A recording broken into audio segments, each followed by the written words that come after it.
میں نوجوان لڑکے اور لڑکیوں کا اکٹھے بیٹھ کر اللہ کا پاک کلام پڑھنا بھی ناجائز اور حرام. تمہاری تعلیم گئی بھاڑ میں. سمجھتے ہیں؟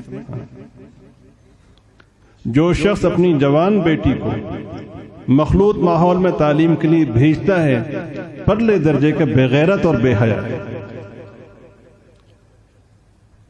حیرت ہوتی ہے ان لوگوں پر، ان کی جرت پر جو اپنے بیٹیوں کو ہاسٹلوں میں بھیجتے ہیں، کئی مہینے وہاں رہتے ہیں. قیامت میں جواب دینا پڑے گا. یہ امانت ہیں، یہ محمد صلی اللہ علیہ وسلم کی بیٹیاں ہیں جن کا ظہور تمہارے گھروں میں ہوا ہے.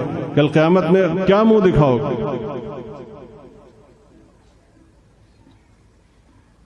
حج کا سفر عظیم ترین سفر ہے.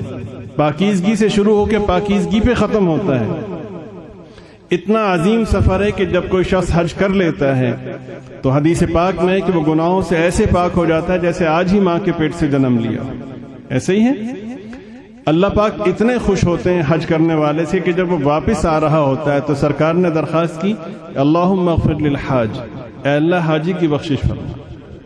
اور اگلی درخواست کی وَلِمَنِ اسْتَغْفَرَ لَهُ الْحَاجِ، یا اللہ حاجی جس کے لیے دعا کرتا جائے ان سب کی بخشش فرما.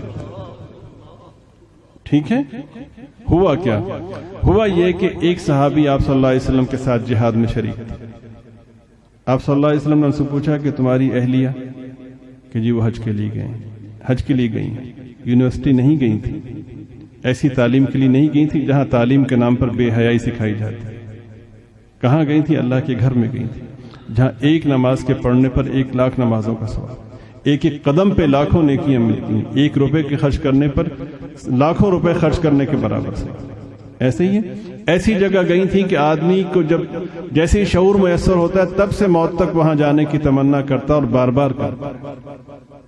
جہاں پاکیزگی سے بات شروع ہو کے پاکیزگی پہ ختم ہو. سرکار نے فرمایا کہ تمہاری اہلیہ حج پہ؟ کہ جی حضرت. ان کے ساتھ کون ہے؟ ساتھ تو فرمایا نہیں. تمہیں جہاد جیسے عظیم فریضے میں شامل رہنے کی اجازت نہیں. یہاں سے جاؤ اور اپنی اہلیہ کے ساتھ حج کے سفر میں شریک ہو جاؤ. اس لیے کہ حج کے سفر میں بھی، اتنے پاکیزہ سفر میں بھی خاتون کو تنہا جانے کی اجازت نہیں. کیوں نہیں ہے؟ یا آپ مجھے بتائیں کیوں نہیں؟ ہماری کتنی پاکیزہ نظریں ہیں اس لیے نہیں. سمجھ رہے ہیں آپ؟ یا کچھ اور عرض کروں؟ اس لیے دل پاک ہونا چاہیے. جو شخص یہ کہتا ہے سب سے بڑا جھوٹا وہ شخص ہے. سب سے گندا دل اس شخص کا ہے جو دل پاک ہونا چاہیے کہہ کر بے پردگی اختیار کرتا ہے. حقیقت وہ ہے جو نبی پاک صلی اللہ علیہ وسلم نے بیان فرمائی، باقی سب فراڈ ہے.